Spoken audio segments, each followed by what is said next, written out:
నమస్తే అమ్మా. నమస్తే అమ్మా. అమ్మ, బ్రహ్మ ముహూర్తం. ఈ ముహూర్తంలో కనుక మనం లేచి మనం ఏదైనా తలుచుకున్నా ధ్యానం చేసినా ఖచ్చితంగా నెరవేరుతుందని చెప్తారు కదా. అవునమ్మా. ఈ ముహూర్తం యొక్క విశిష్టత ఏంటమ్మా? అంత బలం ఎలా ఉంది ఈ ముహూర్తానికి? దీనికి బ్రాహ్మీ ముహూర్తము అని పేరమ్మా.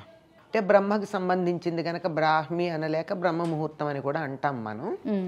ఏమిటి అంటే సూర్యోదయానికన్నా 2.5 గంటల దరిదాపుల్లో మన లెక్క ప్రకారం 2-2.5 గంటలు అనమాట. 2 ముహూర్తాలు ముందు అని చెప్తారు.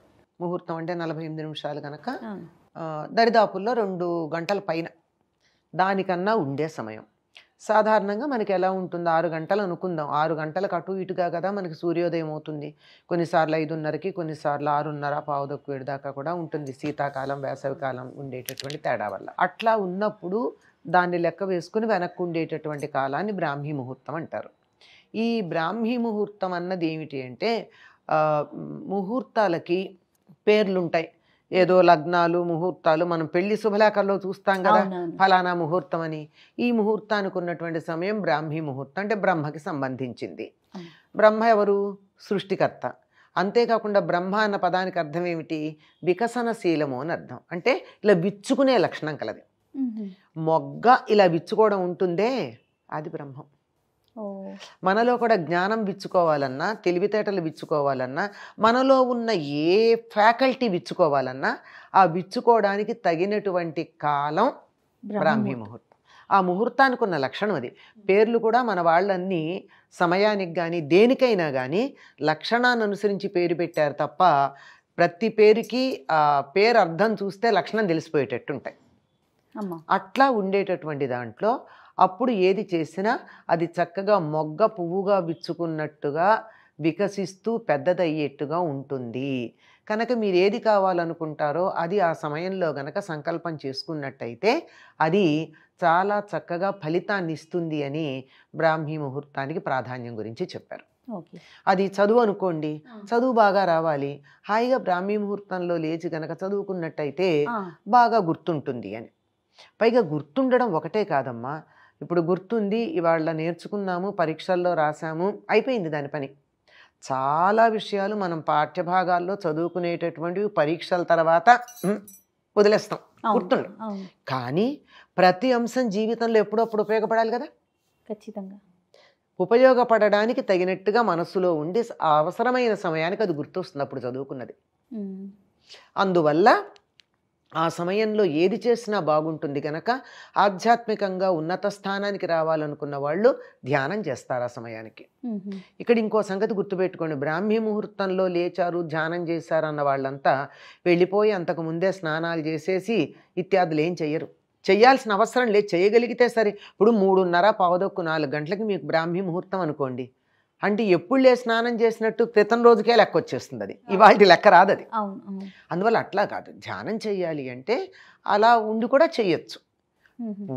పూజాదికాలన్నీ చేయడానికి ఇవన్నీ నియమాలు, కానీ హాయిగా ఆ సమయంలో ధ్యానం చేసుకోవచ్చు. తర్వాత పంచప్రక్షాళన అని ఒకటి చేస్తారు. పంచప్రక్షాళన అంటే కాళ్ళు, చేతులు, ముఖము, వీపు, గుండెలు తడి చేతులతో తుడుచుకోవటం. కాళ్ళు కడుక్కుంటాం, చేతులు కడుక్కుంటాం, మొహం కడుగుతాం.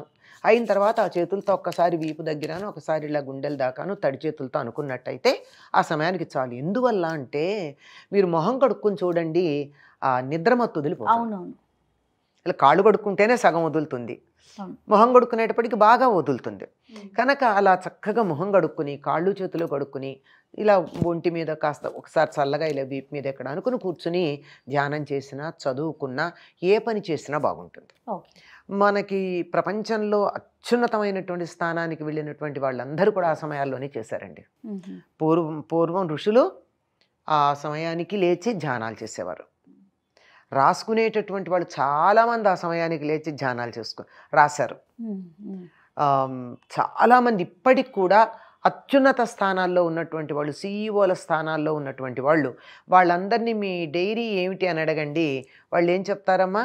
పొద్దున 3:30కి లేస్తాము, లేచి ఒక కప్పుడు కాఫీ తాగడమో టీ తాగడమో చేసుకుని, లేదా వేడి నీళ్ళు ఏదో ఉంటాయి వాళ్ళ, గ్రీన్ టీనో, అయ్యాక నిన్నటి మెయిల్స్ అన్నీ చూసుకుని వాటి మెయిల్స్ అన్నిటికీ ఆన్సర్స్ చేసి వాటి ప్రోగ్రామ్ ప్లాన్ చేసుకుని అప్పుడు I get in to my routine అని చెప్పేటటువంటి వాళ్ళే మ్యాక్సిమం సీఈఓలు మీకు కనపడతారు. మ్యాక్సిమం. మీరు వాళ్ళందరి చరిత్రలు ఇప్పుడు నేను వాళ్ళ పేర్లు చెప్తూ కూర్చుంటే కార్యక్రమం అంతా వాళ్ళ పేర్లతో సరిపోతుంది. అందువల్ల మ్యాక్సిమం సీఈఓల చరిత్రలు చూస్తే మీకు అదే కనపడుతుంది. అలాగే రాసేటటువంటి వాళ్ళు కూడా ఆ సమయంలో చాలా బాగా రాస్తారు. ఇప్పుడు ఆధ్యాత్మికత ఇత్యాదులన్నీ పక్కకు పెడదాం కాసేపు. నేను చూశానా ఇలాంటి మాటలు మాట్లాడతారు కదా పిల్లలు. అందుకని మామూలుగా కనుక ఆలోచించండి, వేసవికాలం చెమటలు పడుతున్నాయి, అదృష్టం కొద్దీ ఫ్యాన్లు గీన్లు లేవు. మనకి చాలాసార్లు అదే కదా ఉంటుంది. ఎలక్ట్రిసిటీ బంద్, మనకున్నటువంటి ఇన్వర్టర్ పనిచేయదు. ఎంతసేపు పనిచేస్తుంది పాపం, అది దాని ఆయువు అయిపోయింది. అలాంటి సమయాల్లో రాత్రంతా నిద్ర పట్టకపోయినా సరే, ఇంత చికాగ్గా ఉన్నా సరే 3:30, 4 అయ్యేటప్పటికి నిద్ర పడుతుందా పట్టదా? పడుతుందమ్మా. రాత్రంతా ఏడిచే పిల్లలు కూడా 3:30, 4 కల్లా పడుకుంటారా లేదా? వ్యాధితో బాధపడుతున్నటువంటి రోగులు కూడా ఆ సమయానికి ప్రశాంతంగా పడుకుంటారా లేదా? ఎట్లాంటి వాళ్ళకి ప్రశాంతత చిక్కేటటువంటి సమయం అది. అంటే చికాకులో ఉన్న వాళ్ళు నిద్రపోవడానికి తగినటువంటి సమయం అదే అవుతుంది, నిద్ర వచ్చే సమయం అవుతుంది. మనం మామూలుగా ఆరోగ్యకరంగా ఉన్నటువంటి వాళ్ళం మనసు చురుకుగా పని చెయ్యడానికి తగినటువంటి సమయం అది. అందువల్ల అద్భుతమైనటువంటి రచనలు చేసినటువంటి వాళ్ళు చాలామంది ఆ సమయంలోనే చేస్తారు. ఇది ఆరోగ్యపరంగా మనం ప్రాక్టికల్గా చూసే విషయం అయితే, ఇంకా మిగిలినటువంటివి ఎలా ఉంటుందంటే, మన మనస్సు మీద పరిసరాలలో ఉండే శబ్దాలు, పరిసరాల్లో ఉండే వ్యక్తుల భావాలు, వాళ్ళ భావతరంగాలు కూడా పనిచేస్తాయి కదా. కొంతమంది దగ్గరుంటే చికాగ్గా ఉంటాం, కొంత చుట్టుపక్కల గిజగిజలాడేటటువంటి సౌండ్స్ ఉంటే చికాగ్గా ఉంటావునా కదా. అట్లాంటివి ఏమీ ఉండవు తెల్లవారుజామున 3:30, 4 అయ్యేటప్పటికీ ప్రశాంతత వచ్చేస్తుంది. మీరు గమనించండి, ఎక్కువ యాక్సిడెంట్లు కూడా ఆ సమయంలోనే జరుగుతూ ఉంటాయి, రోడ్ యాక్సిడెంట్స్. ఎందుకని? నిద్ర పట్టేస్తుంది. ఆ సమయానికి నిద్ర పడుతుంది, ప్రశాంతత ఉంటుంది వాతావరణంలో.